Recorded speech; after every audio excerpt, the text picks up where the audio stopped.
Hi, everyone. You're welcome to Let's Discuss, where we talk about practical matters that impact on our Christian journey in a non religious manner.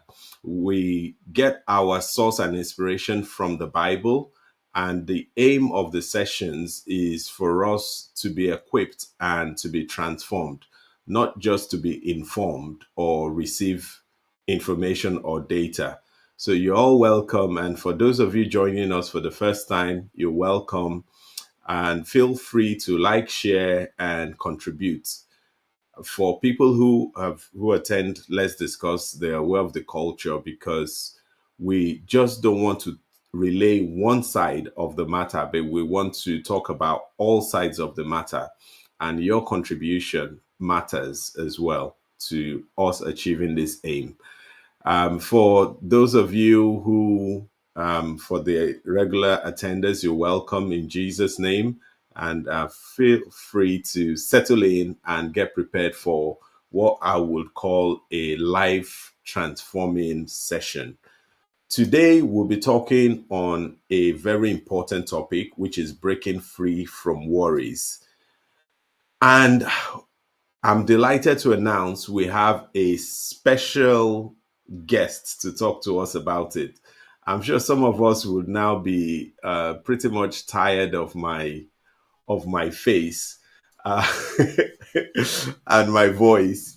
But today we're privileged to have Ngozi in our midst. I think we now call her Ngozi directly. There's no need for us to. I think we've claimed her totally, and she's now part of the family. She's my twin sister, as most of you know. Box praise, and we do talk a lot. And she's been a blessing, not just to me, but to every member of on Box Praise and to the body of Christ as a whole. So you're welcome. Welcome again on Let's Discuss. Yeah, thank you. It is good to be back. And yeah, it is interesting to talk about this topic. So I was thinking, I want to start with a sort of disclaimer. It might look if I might be a person who never worries because I talk topic. But to be honest, I call myself rather the queen of worries. And I also, well, I read a lot about it. I worried a lot about things. I had therapies about it, but it learned me a lot of things and a lot of skills that I use now to help other people who worry. But still, sometimes I worry a lot. And you're right. I think we can start from there because I've met just very few people who have been in denial who say they don't worry. But worry is an inherent part of human nature because we worry about different things. We worry about different situations, different circumstances. But the aim of today's talk is how do we ensure that worry does not now take over our lives and we become sort of like worry addicts where every single thing is something we worry about nonstop. And for the listeners as well, listening to us, Ngozi is Dutch and she is doing something a lot of us can do because she's thinking in Dutch and speaking in English. So, like she said, we have to be patient with her, but we have to listen to her because she has been on Let's Discuss, I think, more than any other person. And she's quite popular because her insight has been very profound on different topics, and we do look forward to any opportunity to have her on Let's Discuss. So you're welcome again. So tell us about worries. I know you've started by saying, you worry a lot. I worry as well. Even if you don't worry, things around the world will make one worry about. There's so many things. Is it cost of living? Is it the wars? Is it different things, can random events? But as Christians, how do we get a grip on it? Because I've seen people worry to the extent whereby they're unable to function properly. And that worry now gives rise to things like high blood pressure, gives rise to people now being depressed. It gives rise to people being unable to do anything because of the worry. So, I'll let you speak on it. How do we begin to tackle such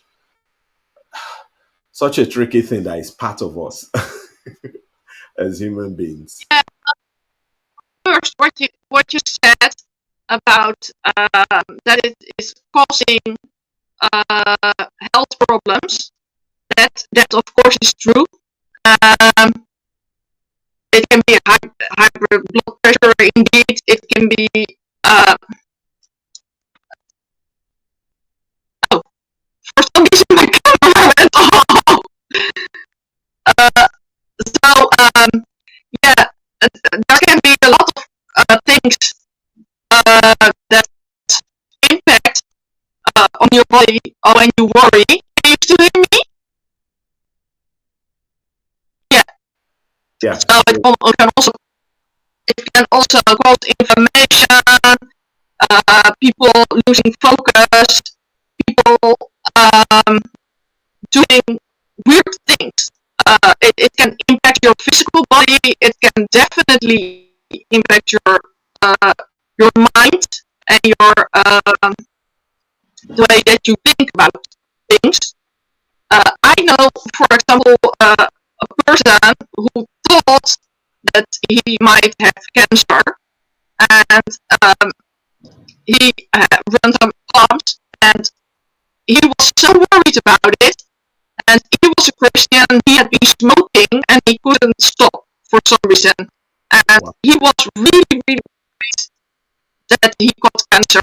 And the really sad thing about it was that the day before he got his results, even before he got his results, he died from a heart attack because he was so worried that he would have cancer. And so yeah, that is really a sad story. And yeah, well, I want to go back to first some sort of definition of worry. It is that you feel anxious and troubled about things that are actual or potential problems. And I think that worry is in most cases what you think about what might happen in a situation. It is, well, you can end up in trouble. You can end up in a situation where you do not want to be. So, but in most cases, I think what your brain is making of it, that is what gets you worried. That is what gets you anxious. That is what you might get really off track, and that is where people do strange things. So I think in most cases it is some sort of fear of the unknown, uncertainty about the situation, and how you react to it. So bad things happen to good people as well, also to Christians. But I think it is important that you learn to see how you can respond on it on a good way. And I thought it was also nice to maybe think or look a little bit at what people worry about at different stages of their lives. Yes, please do. Mm. So when we look at the first 6 months of life, uh, babies, they are afraid of losing contact with their parents because they do not know yet that if their parent leaves the room, that he will come back. So they are, as soon as they lose eye contact with their parents, or even feeling the contact with their parents, they fear and they start crying. And a little bit later, in the next 6 months, mostly they know that their parents will come back. So they learned already from that, but then they get better eye vision, better hearing, and they can be really scared about things that move quickly, that make like loud noises, things like that. Then when you are almost around 1 year old, you become aware that you can feel pain, and that is interesting because people can start to worry about that. And also when they get a little bit older, um, they let me wait a second. Let me think about Yeah. what I want to Yeah. say. Yeah, Yeah, no, you're right because Isra, what you said is so profound about the little babies being afraid, and it explains why at times they cry and don't want to leave their parents. And you're right about the fear of the. In fact, there was a story. Maybe I've said it here. I had someone worrying. He was 75 at the time. I don't even know if he's still around. He told me that he is not worried about death, that he's tried his best to live as a Christian and he's led a good life, but he's worried about the transition process. That is how he sort of dies. That's been the worry he has. He said, because he's saying it been painful in some people, and with himself, he was in good health. And he said he wasn't quite sure how it would happen.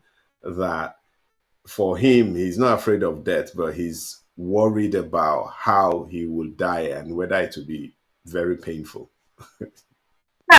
I think I work at the hospital. I see that people over there, as soon as they get into the hospital, they often are afraid of pain, uh, what might happen. Um, Often they did not plan in the morning to end up in the hospital later the day.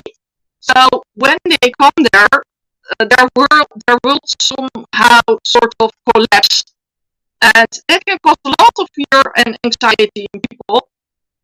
So being in pain, do they need surgery? Will they die? There are a lot of fears that can enter people, and um, yeah, I think it is one of the interesting things in my job is to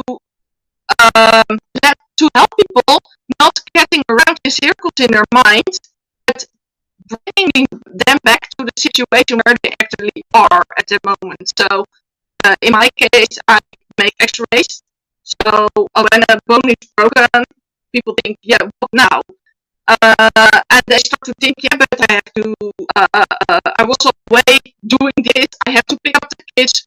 How do I go to work? All those kinds of things. But then you have to just come back to the situation where you are at that moment.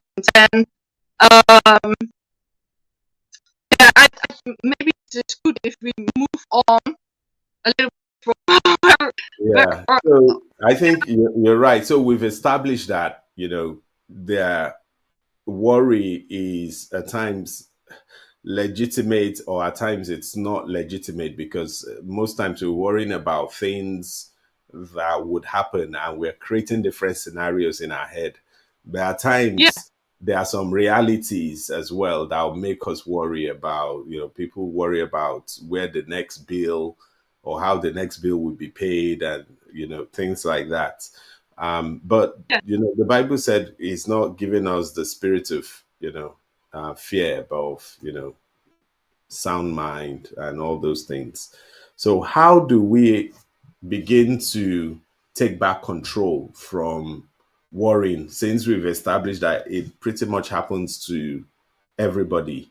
But as Christians, we need to sort of begin to allow worry not rule us, because God has given us better things. So, how do we begin to sort of break free from constant worrying? Yeah, I think the first thing is that as soon as worries get to your mind, you try to come, try to sort of come to your senses and just make clear what is actually the problem. Where are you at that moment? What are possibility next steps? And um, often what we said is that the things that you have in your mind are based on what you think. So it is really important that you try to reduce the or to take out the lie of what you believe of it, and that you try to insert truth from the Bible or what you know from prayer. That well, oh, let me see. Yeah, almost my camera went out again. That you try to replace it with truth from the Bible. I think that if you see in the Bible, there are over 365 verses where God tells us not to worry, and that is interesting. So that is almost one for every day of the year. And what we basically can learn from God's word is that God is in control. God is victorious. His plans never fail. He can do things that are impossible, and also it's good to realize that He takes care of us and that He will never leave us. And those things are truths that we can find in the Bible. And I think it is really good that if we worry, that uh, we become aware of it, that we try to pull out the lies of it. For in most cases, it is yeah, worries are basically not based on truth, but rather on what we think about it. And yeah, I try to read the comments in. So yeah, I hear that the sound is difficult, and we Yeah, checked it at the front. It is difficult. Um, I yeah. tried to speak too hard, but I cannot increase the volume. Unfortunately. Okay. I tried something now. I don't know if it works for people and they can hear you a bit more clearly, because I've increased my volume as well to the highest possible. Oh, okay. Yeah. People say the call is breaking. Um, okay. Yeah, I think let's do something. And I think when we move to Zoom, hopefully some of these issues would disappear. Okay, so yeah, people saying it's getting better. okay. Yeah, That is good to hear. That yeah. is good So to hear. maybe you might have to increase your physical volume. Yeah, right already. I think it is important that you, when you have a problem, that you try to make clear what your problem is. And um, as soon as you realize that your mind is getting off track from it, then it can be wise to talk to other people about it and help you, or let them help you to make the problem clear to you. So sometimes insights from other people can help you to get your problem clear. They can give you information, but they can also help you say, well, I think that what you are thinking at the moment is not the real situation. So that is helpful. Cat, cat. Okay. So yeah. So I think I'll summarize what she said so far for the benefit of people who have not who are not hearing. And maybe what we will do is we were thinking of doing another session anyway. Maybe we'll do this session record it because you there's a lot of gold in what you're saying, and I think this session shouldn't we shouldn't just ditch it. So we'll still continue, but I want to tell everyone that we will do a summary of what she has said. So I'll summarize what she has said so far. I was taking some notes and she helpfully sent a few things to me before. Um, and I want to assure us we're testing out other platforms, including Zoom, so that we don't have these volume problems going forward. So she she told us about different phases in life would give us different challenges and things to worry about. And she established that even as Christians, we do worry. And based on her experience in the health sector where she works in the hospital, in fact, in a very large new hospital, she sees people come Yeah, and go. And she gave a sad story about someone who was so petrified of having cancer that he had a heart attack before he was even diagnosed with it. And we both agreed that worry is not good, especially with the Bible telling us that God has not given us the spirit, of fear, but of a sound mind. And she now elaborated that worry is at different stages. Even from a baby, they're worried their parents would leave them and they start crying when they don't make eye contact. And it now goes on being hurt in relationship, performance in education, responsibilities in school. Then it graduates into, relationships, marital relationships, friends, spouse. You then start having kids, you're managing your parents, and from there it moves on to job, house, finances, future. And once one continues to advance in age, it moves to health, losing independence and dying and things like that. And she said the Bible has over 5,000 promises and told us not to worry 365 times. So hope that gives us a good summary of where we are. And when she finishes, would summarize as well. But in between what she's saying, she's dropping some really profound insights. And please bear with us. Hopefully, like you said, it seems it's dropping, but We'll continue, and I'll summarize what she has said. So I'm paying keen attention as well. yeah. I also want to say that often people end up in trouble. Um, they sometimes want to hide what happened. They feel ashamed. Everybody is afraid of failure for some reason or to be put to shame. And so what you often see is that people want to try to get to a quick solution for their problem. But I think the best option is always to get to get your problem clear, to face the facts, to choose the best option, and that can be a thing that might be costly. It can put you to shame in front of a lot of other people, but still you have to face the truth, face reality, and from there go on and take steps to to move on.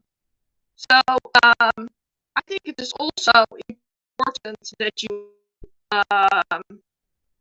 make a plan, with the options that you have and choose the option that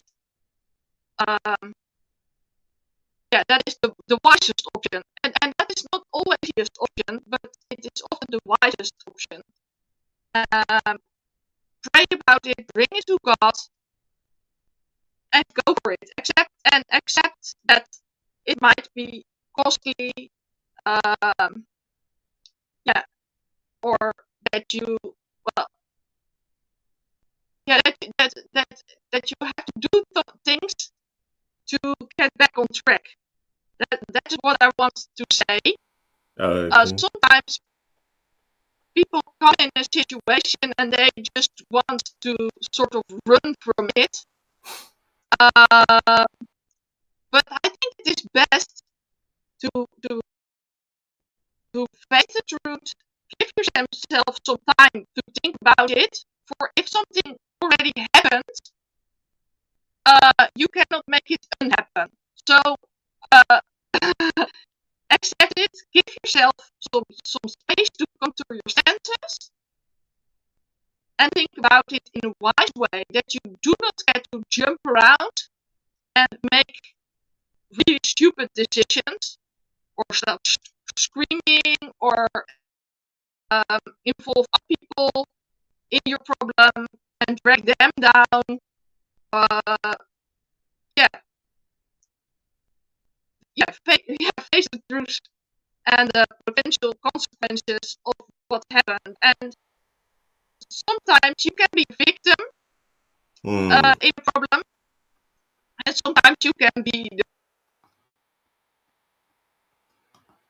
culprit of problem.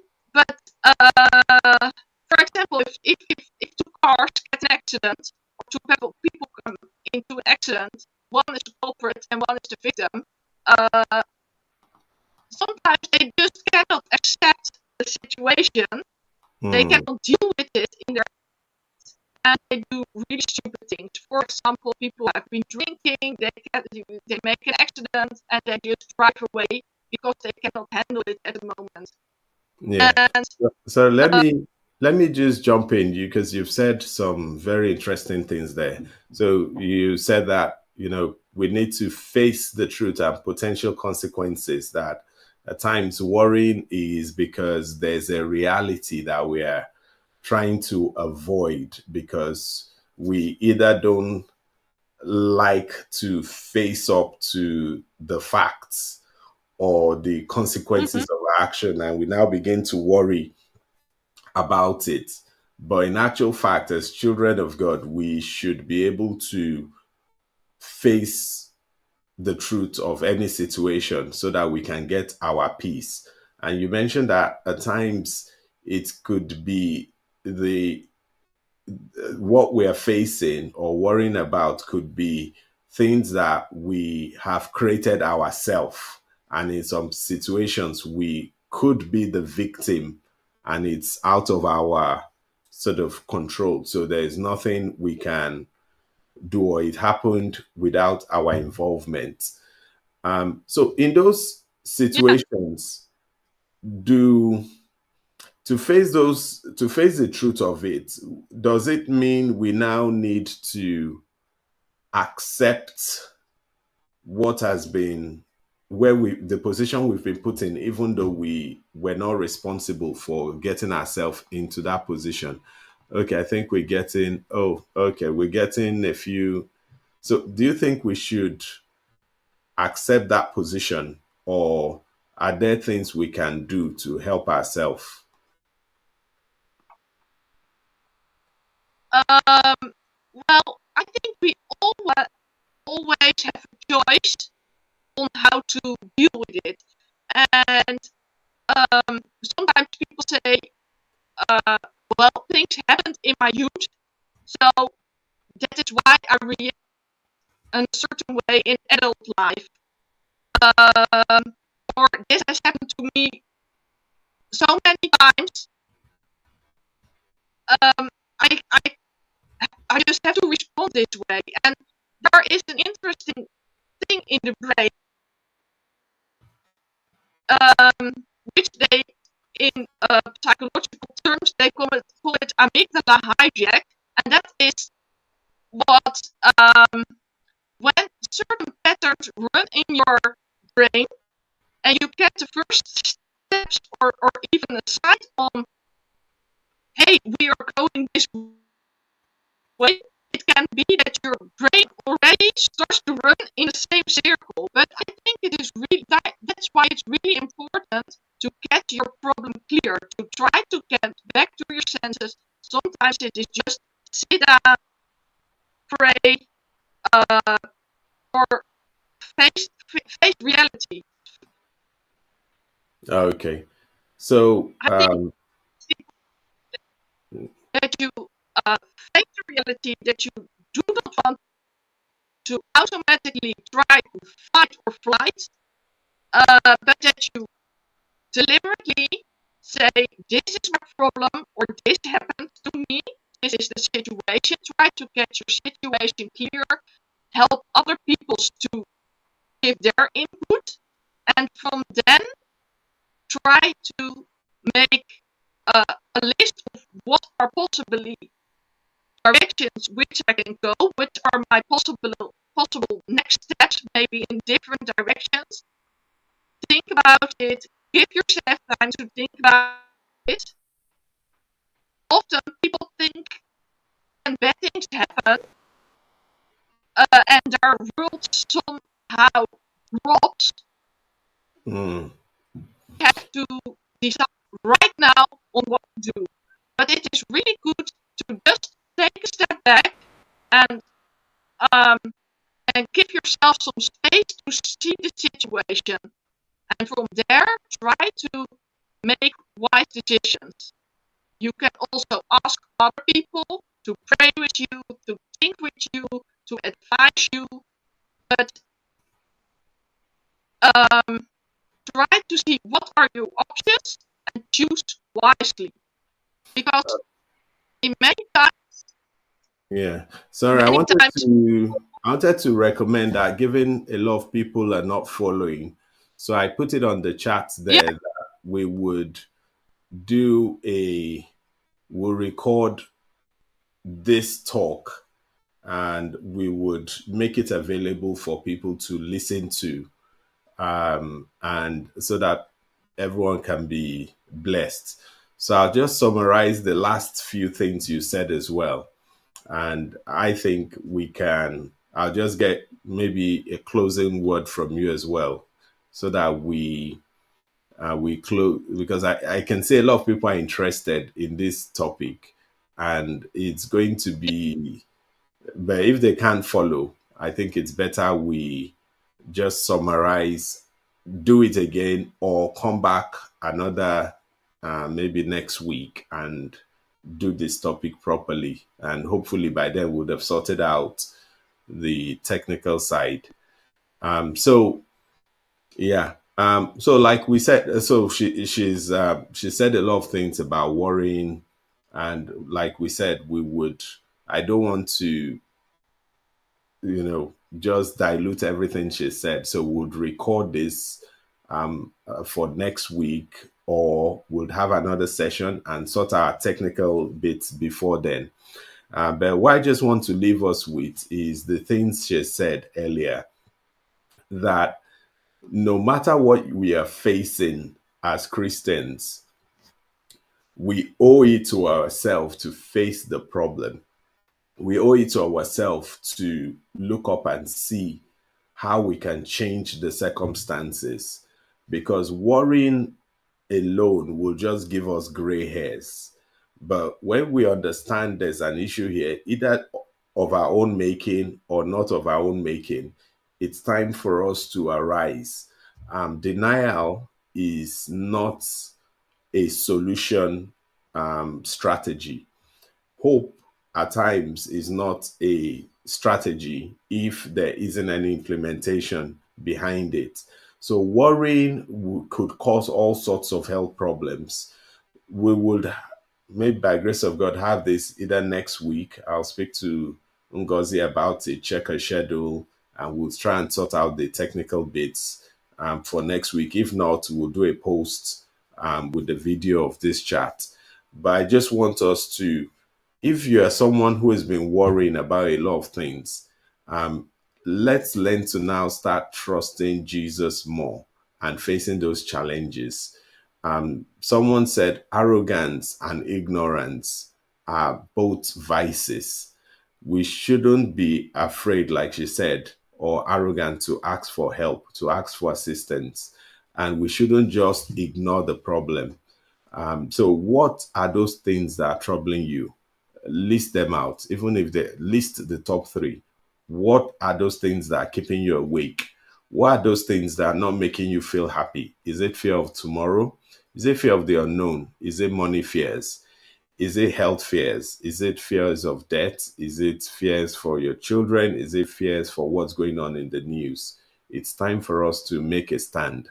And by grace of God, next week we'll come and discuss this topic in detail, because it's time the enemy stops robbing our peace. Because when we start worrying about things, well, our peace of mind is gone. And how can we hear the still small voice of God when there's so much turmoil going on in our head? Worry is a tool of the enemy. Worrying is a device of the enemy. Worrying is a spirit God has not given us, but the world wants to give us. It's time to reject worrying. See you next week. By grace of God, it's either we treat this topic or we have a recording of this topic. Sorry, Yeah, you're saying not too happy with what technology did to us, but we're not going to worry about that. All we'll just have to do is prepare and make sure that people can be free. I feel freer from listening to this talk because now I realize that worrying is not of God, it's of the world. And it's time to ditch that. It's time to stop worrying so that we can hear the still voice of God that is giving us the solution to our problems. So, thank you, worry. everyone. And we'll, Yeah, yeah. worry, worry is a sign of disbelief. So it, it is some sort of opposite of belief. Uh, and actually, yeah, we it is a sign that we do not that trust that God is in control, that He can do everything, that He will never leave us. And we just replace that with lies from the devil. But we have to remove the lies from the devil and replace it with the truth of God. And I totally agree. So you've heard that from your sin as well and me. It's time to remove the lies from the devil. It's time to give the devil back his worry. It's time to give the world back their worry. Let them be worrying about worry. Let them be worried about things. We are focused on what God has in plan for us. The situation might look bad, but it's no longer our business. It's no longer a concern.